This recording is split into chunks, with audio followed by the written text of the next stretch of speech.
नमस्कार, मैं हूं ऋचा शर्मा। आप सभी दर्शकों का अन्नदाता कार्यक्रम में स्वागत करती हूं। किसान का जीवन बहुत मुश्किल होता है। वो अपने खेतों में लंबे समय तक काम करता है। उसका ध्यान सदैव फसल में ही लगा रहता है। वो अपनी कड़ी मेहनत की ताकत पर अपना जीवन व्यतीत करते हैं। ऐसे ही किसानों की प्रगति के लिए हम खेती बाड़ी से जुड़ी कुछ महत्वपूर्ण जानकारियां आप तक लाते हैं। हर रोज सुबह आपके सामने हाजिर होते हैं। तो चलिए कार्यक्रम शुरू करते हैं और सबसे पहले देखते हैं क्या है आज के अन्नदाता में। अनार के बाग को कीटों से बचाएं, अच्छे फल पाएं। सेम की सफल खेती कर किसान ने कमाई अच्छी आय।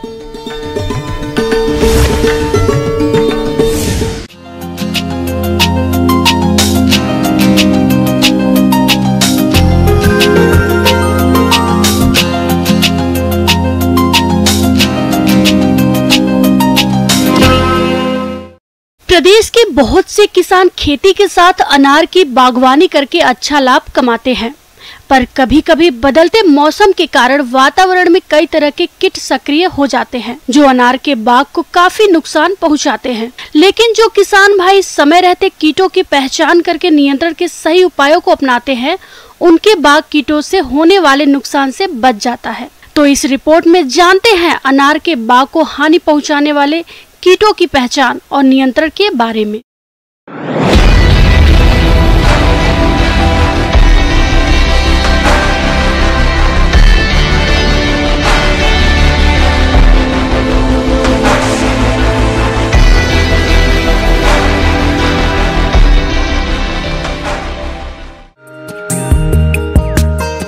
अनार एक ऐसी बागवानी फसल है जिसे एक बार लगाने पर कई साल तक फल मिलते रहते हैं।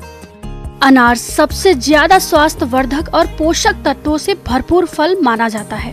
अनार में मुख्य रूप से vitamin A, C, E, folic acid और एंटीऑक्सीडेंट पाए जाते हैं, जिसके कारण इसकी बाजार में मांग वर्ष भर रहती है। इसकी बागवानी करके किसान अच्छा खासा मुनाफा कमाते हैं। लेकिन आज के समय में अनार भी कीटों के प्रकोप से अछूता नहीं है।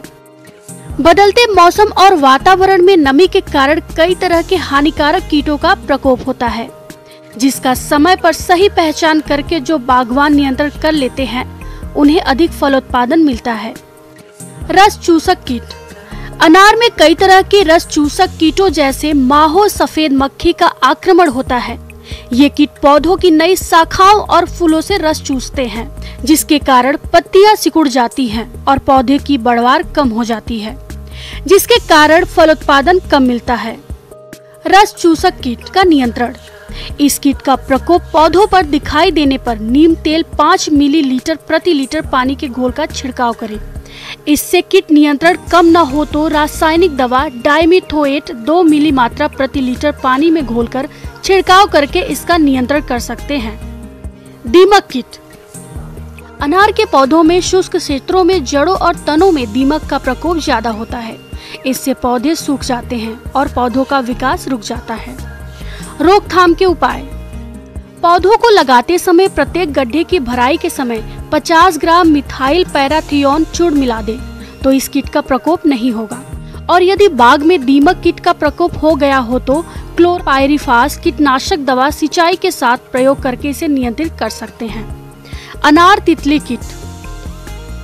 अनार की खेती में लगने वाली प्रौढ़ तितली उसके फूलों और छोटे फलों पर अंडे देती है, जिनसे इल्ली निकलकर फलों के अंदर प्रवेश करके बीजों को खा जाती है। इससे बागवान को काफी नुकसान होता है।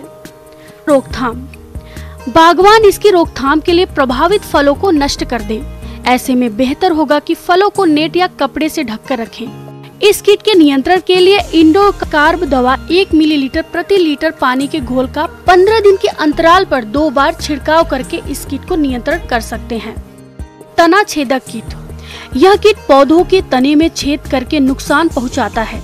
इससे निकली फलियां पौधों की शाखाओं में छेद बनाकर उसे नुकसान पहुंचाती है। कभी कभी तो पूरा पौधा सूख जाता है। रोकथाम। इसके नियंत्रण के लिए छेदों में तार डालकर इनको नष्ट कर दें और तार की सहायता से रुई में केरोसिन तेल या पेट्रोल मिलाकर छेद में भर दें। इसके बाद गीली मिट्टी से छेद को बंद कर देना चाहिए। इस तरह से इस कीट का नियंत्रण हो जाता है और आगे होने वाला नुकसान से पौधे बच जाते हैं। बागवान भाइयों, अनार के बाग में कीट नियंत्रण के उपायों में सबसे पहले भौतिक विधि का प्रयोग करें। इसके बाद जैविक विधि से कीट नियंत्रण करें और इन सबसे नियंत्रित न होने की दशा में रासायनिक दवाओं का इस्तेमाल करना चाहिए। इस बात का ध्यान रखें कि फलों की तुड़ाई के बाद दवा का छिड़काव करें और दवा छिड़काव के 1 सप्ताह बाद फलों की तुड़ाई करनी चाहिए। ऐसा करके बागवानी अनार के बाग से अच्छी गुणवत्ता की भरपूर फल उत्पादन लेकर अच्छा खासा मुनाफा कमा सकते हैं। किसान भाइयों, अभी तक आपने खेती से जुड़ी हुई कुछ उपयोगी जानकारियां देखी। अब लेते एक छोटा सा ब्रेक, जल्द ही लौटेंगे और कार्यक्रम में आगे भी है खेती बाड़ी से जुड़ी कुछ महत्वपूर्ण जानकारियां, तो बने रहिए हमारे साथ।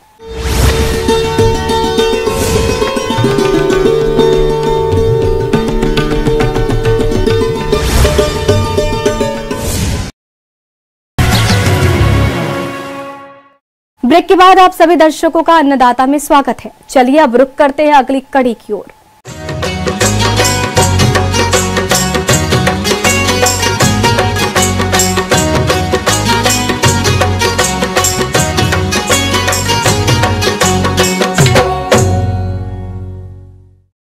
किसान भाइयों, हम अपने कार्यक्रम के माध्यम से देश के कई प्रदेशों के सफल किसानों की कहानियां दिखाते हैं, जिससे हमारे प्रदेश किसान भाई देखकर लाभ उठाते हैं। जिसमें आज हम आपकी मुलाकात करवाएंगे जिला सागर के प्रगतिशील किसान तनवीर सिंह भोगल से, जो सेम की खेती उन्नत तकनीक से करके अच्छी पैदावार लेकर अच्छा खासा मुनाफा कमा रहे हैं। तो जानते हैं उनके अनुभवों के बारे में।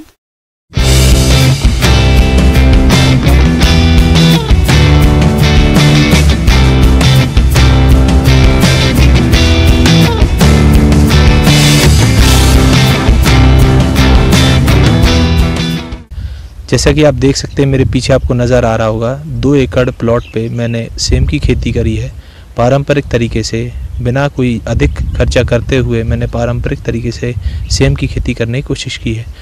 और ये उस मौसम की फसल है जिस समय तापमान जो है न्यूनतम 20 डिग्री से कम ना हो और 40 डिग्री से ज़्यादा ना हो। ये फसल को ज़्यादा सर्दी, ज़्यादा गर्मी पसंद नहीं। बाकी आप इसको साल में 3 दफ़ा लगा सकते हैं, जून जुलाई, अगस्त और सितंबर, जनवरी और फरवरी। ये 3 ऐसे गैप हैं, ऐसे एक मौसम है जो आपको इसका बेहतरीन जो है स्प्राउटिंग, शूटिंग देखने को मिलेगी। ये 3 समय ये जो है फसल अच्छी खिलती है। सेम की खेती करते हुए मुझे जो अनुभव प्राप्त हुए हैं आय व्यय के बारे में, मैं उनके विचार आपसे साझे करना चाहता हूं।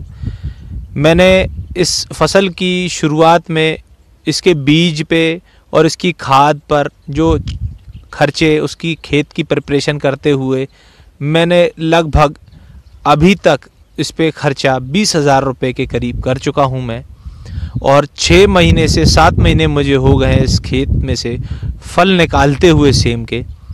और औसतन मुझे मार्केट में कभी 18 से लेकर 26 रुपये तक का रेट मिला है। मैं औसतन 20 रुपये के हिसाब से आपको बताना चाहता हूँ कि 6 महीने में मैंने इस खेत में से, इस 1 एकड़ के खेत के टुकड़े में से 30 क्विंटल माल निकाल लिया है, जो कि 20 रुपये के हिसाब से 60,000 रुपये का होता है।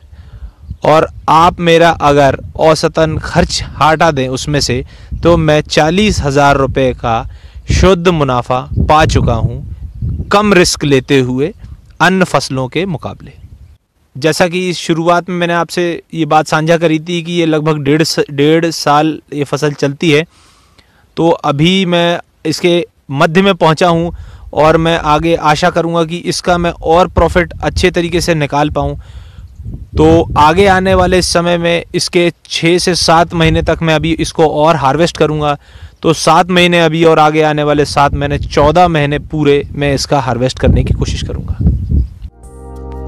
भारत में कई सब्जियों की खेती होती है, जिसमें सेम की खेती का एक अलग ही स्थान है। वैसे मौजूदा समय में सेम की खेती बड़े स्तर पर हो रही है, मगर आज भी कई किसान भाई ऐसे हैं जिन्हें सेम की खेती की अधिक जानकारी नहीं है। इसी बात को ध्यान में रखते हुए आज हम सेम की खेती से जुड़ी अधिक जानकारी देते हैं इस प्रगतिशील सेम उत्पादक किसान से।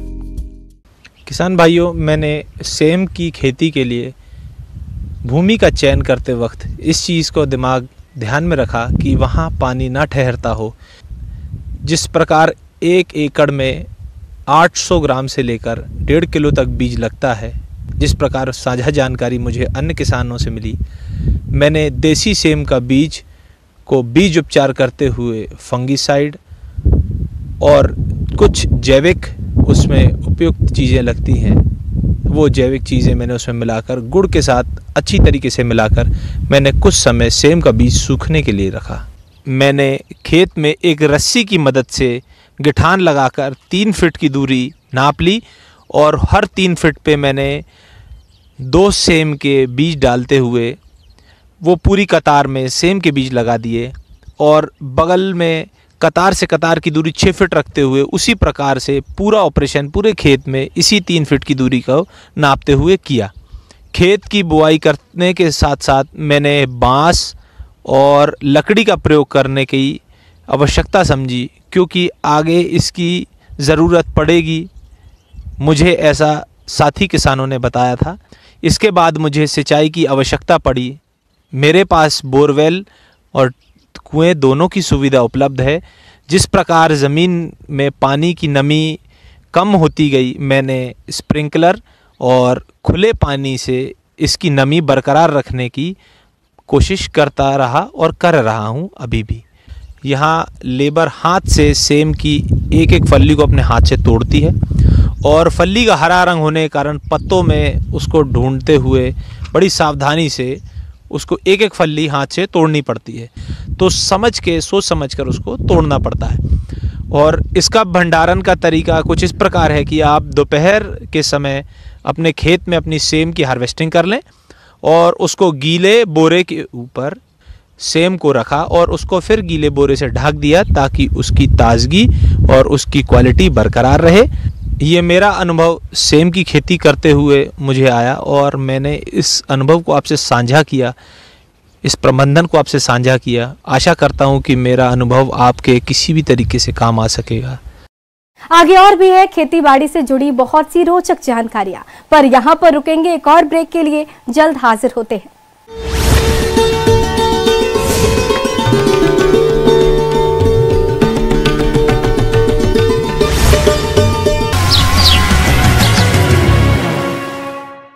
ब्रेक के बाद एक बार फिर से आप सभी दर्शकों का अन्नदाता कार्यक्रम में स्वागत है। बढ़ते हैं अगली प्रस्तुति की ओर।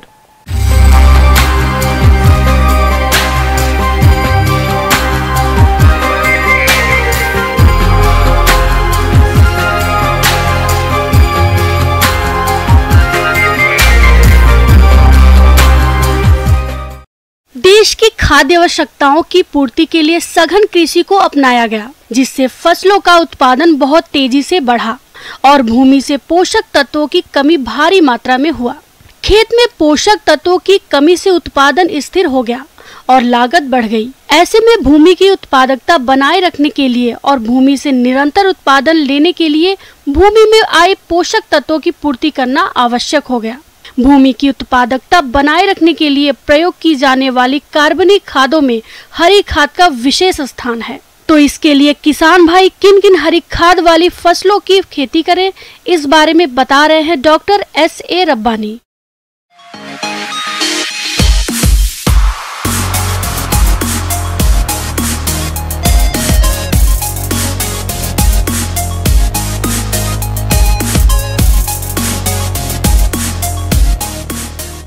हरी खाद है क्या? हरी खाद जो है कि कुछ जो हमारे जो लहनी फसल है जिसका हमने बताया, उसको हम लोग जो है खेतों में लगा के इसको फिर हम खेत में ही जो है जब कुछ बड़ा हो जाता है तो हम उसको खेत में ही पलट देते हैं और उससे जो खाद तैयार होता है उसको हम हरी खाद कहते हैं। किसान भाई हरी खाद के लिए हम लोग कुछ प्रमुख जो है दलहनी फसल जो उसको ही उपयोग करते हैं। उसमें खास करके जो है आपको सनई, ढैंचा, ग्वार, लूबिया और कुछ जो है हम लोग जो है मूंग और उड़द का भी उपयोग करते हैं। हरी खाद के लिए ढैंचा, सनई और मूंग की बुवाई खेत की उपलब्धता के आधार पर अप्रैल से जून तक कर सकते हैं, जिसमें 45 से 55 दिन बाद मानसून आने पर इसकी आसानी से पलटाई की जा सके। हरी खाद के लिए इसकी खेती प्रदेश के लगभग सभी क्षेत्रों में की जा सकती है। इसमें मुख्य रूप से जो हम बात करते हैं कि जो सनई का जो बात किया, तो सनई उस जगह लगाया जाता है जहाँ पर वर्षा जो है अधिक होती है, जहाँ पानी का अभाव नहीं होता है, तो वहाँ पर हम सनई का उपयोग करते हैं हरी खाद के रूप में।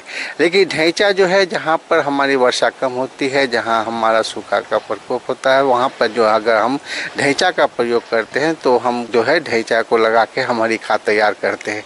और वैसे ग्वार जो है, ग्वार का जो हम लोग जो है जैसे बलुई भूमि में जो है हम लोग जहाँ उपयोग होता है, जहाँ बलुई भूमि हो वहाँ ग्वार लगा के भी हम लोग हरी खाद तैयार करते हैं।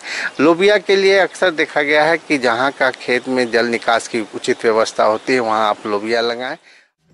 खेत के एक बार मिट्टी पलटने वाले हल से जुताई करके 2 बार कल्टीवेटर से जुताई की आवश्यकता पड़ती है। जहां तक इसकी प्रजातियों की बात आती है तो इसके लिए हिसार ढैंचा 1, हिसार ढैंचा 2, पंत ढैंचा 1 और पंत ढैंचा 2। सनई के लिए उन्नत प्रजातियों में K12 और SJ 67 तथा मूंग की उन्नत किस्में SML 67 आदि प्रजातियों का चयन कर बुवाई के लिए ढैंचा का बीज 30 से 40 किलोग्राम प्रति हेक्टेयर, सनई का बीज 75 से 80 किलोग्राम प्रति हेक्टेयर की दर से आवश्यकता पड़ती है और मूंग का बीज 35 से 40 किलोग्राम प्रति हेक्टेयर के हिसाब से प्रयोग करें। और मूंग और उड़द जो है ये आपको ग्रीष्मकालीन जो आपका फसल है, जो कि हम गर्मा फसल में भी उपयोग करते हैं। तो इसका हम जो है मार्च अप्रैल में जो है मार्च में हम बुआई कर देते हैं और एक फली तोड़ने के बाद हम इसको पूरे पौधा को जो है हम इसको खेत में गजार देते हैं या उसको मिट्टी पलटने वाले हल से जो है मिट्टी में मिला देते हैं, तो भी हरी खाद का काम करता है। और इस ढैंचा जो है उसको लगाने के लिए हम लोग जो है प्रति हेक्टेयर जो है आपको 20 से 25 केजी बीज की आवश्यकता होती है। और इसके लिए जब जैसे ही हमारा जो गेहूं का भी कटाई हो जाएगा तो इसको अप्रैल महीना में आप इसको जो छिटकवा विधि से खेत में हल्की जुताई करके इसको डाल दें। और इसमें अगर अक्सर जो है जहां पौधा थोड़ा सा बड़ा होता है तो इसमें कोई भी संस्क्रिया की आवश्यकता नहीं होती है। और ये जो है आप 40 से 50 दिन के अंदर का जो ढैंचा का जो पौधा होता है इसको ही हम खेत में जो है पलट देते हैं। तो इसमें काफ़ी मात्रा में 1 हेक्टेयर अगर आप ढैंचा लगाते हैं तो इसमें कम से कम 25 से 30 टन जो है आपको जो हरी खाद मिलता है। और उस हरी खाद से जो हमारा जो है जो रासायनिक उर्वरक जिसको हम लोग नाइट्रोजन, फास्फोरस और पोटास कहते हैं तो वो भी हमको प्राप्त होता है। उसके साथ साथ और भी जो माइक्रो न्यूट्रिएंट्स है, सूक्ष्म पोषक तत्व जो है इसमें विद्वान रहता है जो हमको मिट्टी में मिलता है। अब ढैंचा हरी खाद से फ़ायदा क्या है? देखिए किसान भाई, हरी खाद जो है आज के युग में जो है, पहले तो हमारे किसान भाई पूर्वज में भी उसको बहुत तहत रूप से लगाते थे। जब आप जो है जिस खेत में आप हरी खाद के रूप में उपयोग करते हैं ढैंचा को, तो उस खेत में जो है खरपतवार की समस्या और रोग और व्याधि की समस्या का बहुत हद तक जो है निदान हो जाता है। उसमें कोई भी किसी प्रकार की खरपतवार जो आगामी नहीं उग पाता क्योंकि वो सब सप्रेस्ड हो जाता है और वो उसमें खत्म हो जाता है। और उसमें जो है आपको जो है कीट और व्याधि का भी प्रकोप उस खेत में बहुत कम होता है। चौथा फायदा है कि जो खेत हमारा जो जितने भी हमने असंतुलित रसायन का प्रयोग किया है जैसे यूरिया, DAP, पोटास और अन्य भी रसायन का जो प्रयोग उसका दुष्प्रभाव हमारे भूमि में पड़ता है, जिससे या तो हमारे भूमि अम्लीय हो जाती है या क्षारीय हो जाती है। तो ऐसे स्थिति में भी जो हम अगर हमारी खाद ढैंचा को जो हम अगर लगाते हैं तो ये भूमि अम्लीय है तो उसको आप न्यूट्रल बना देता है, जो क्षारीय उसको भी अपने जिसका pH मान को जो है ये न्यूट्रल कर देता है, 6.5 तक ये ला देता है या जैसा बना देता है जिसमें आप जो भूमि में आप आसानी से कोई भी फसल जो है उसको आप उगा सकते हैं। तो ये एक इसका बहुत बड़ा बेनिफिट है।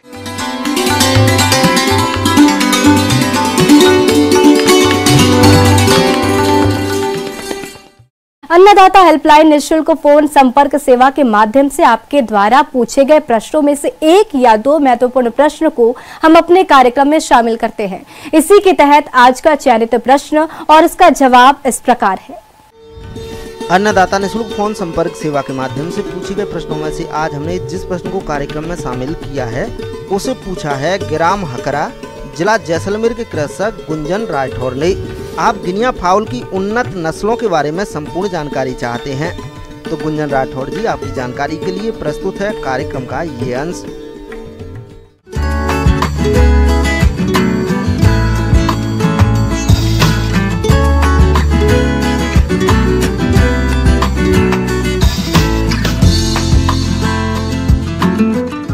इसमें जब हम पोल्ट्री की बात करते हैं, गिनिया फाउल जिसको चाइना मुर्गी कहते हैं वो भी है, या तेतरी भी कहा जाता है। गिनी फाउल का पालन कम पूंजी वाले किसान बड़े आराम से कर सकते हैं, लेकिन आसपास अच्छी जगह होनी चाहिए जहां ये पक्षी घूम फिर सके और बाहरी चीजें खा सके। इससे इनके आहार का खर्च भी कम हो जाता है और तेजी से विकास भी होता है, जो खास तौर से उन किसान भाइयों के लिए बहुत ही लाभदायक है जहां पर चरने की व्यवस्था हो। इसके 3 वैरायटी हैं। 3 वैरायटी में एक वैरायटी जो कि आप ज़्यादातर जगहों पर आप देखते होंगे कि चितकबरा टाइप का होता है, जैसे काला है उस पर सफ़ेद बिंदा बिंदा करके होगा, तो ये वैरायटी का नाम है पर्ल। दूसरा होता है एक सफ़ेद गिनी फाउल होता है जिसे हम कहते हैं वाइट, और एक स्लेटी कलर का होता है जिसे हम कहते हैं लेवेंडर। तो ये 3 प्रजातियां इसकी है, इनके रंग के आधार पर ही इनका नाम रखा गया है। और इसका पालन के लिए आप जिस तरह से मुर्गी पालन कर रहे हैं, अगर आप के पास व्यवस्था चराने की नहीं हो तो आप इसका मुर्गियों की तरह भी पालन कर सकते हैं। जैसे कि इस पक्षी के पालन में आहार पर खर्च कम आता है, लेकिन अगर आवास में रखकर पालन करते हैं तो खर्च भी बढ़ेगा और इनका विकास भी धीमे ही होगा। इसलिए इनको रोज 5 घंटे घूमकर खाने के लिए जरूर छोड़ें। यह फसलों को बिल्कुल नुकसान नहीं करते हैं और 50% तक आहार का खर्चा बचता है। बाहर घूमने के बावजूद इनको घर में भी आहार जरूर दें। इनको वही आहार दिया जाता है जो आहार मुर्गियों को दिया जाता है। जो मुर्गियों के लिए जो स्टार्टर, ग्रोअर, लेयर, ये 3 फेज का जो दाना है मुर्गी का आहार है, वही आहार आप इसमें भी प्रयोग कर सकते हैं। इसमें बीमारियों का भी प्रकोप कम है।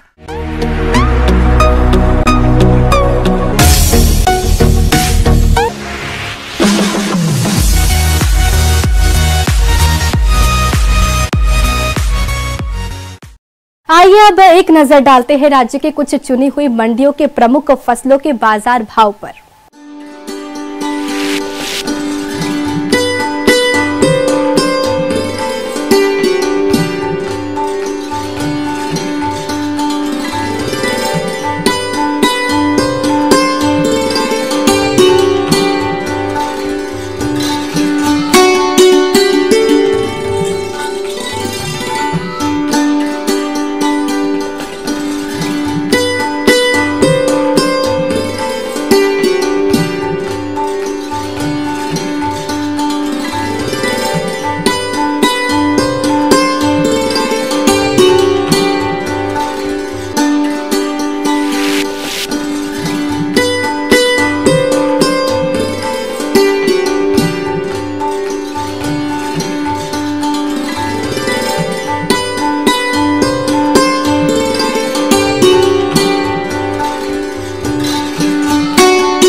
किसान भाइयों, अन्नदाता आपकी सेवा के लिए संकल्परत है। कृषि संबंधित समस्या और सुझावों के लिए आप हमें इस पते पर संपर्क भी कर सकते हैं। प्रोड्यूसर अन्नदाता, news 18 Rajasthan, Ramoji film city, Hyderabad 501512। साथ ही आप हमें ईमेल भी कर सकते हैं। हमारा ईमेल है p18annadatarajasthan@nw18.com। इसके अतिरिक्त आप हमें निःशुल्क हेल्पलाइन नंबर 180088921663 पर सोमवार से शनिवार सुबह 10 से शाम 4 बजे के बीच संपर्क कर सकते हैं। किसान भाइयों, अब समय हो रहा है आपसे विदा लेने का, तो हमारी अन्नदाता टीम को दीजिए इजाजत। कल फिर आपसे होगी मुलाकात कृषि संबंधित कुछ और महत्वपूर्ण जानकारियों के साथ। नमस्कार।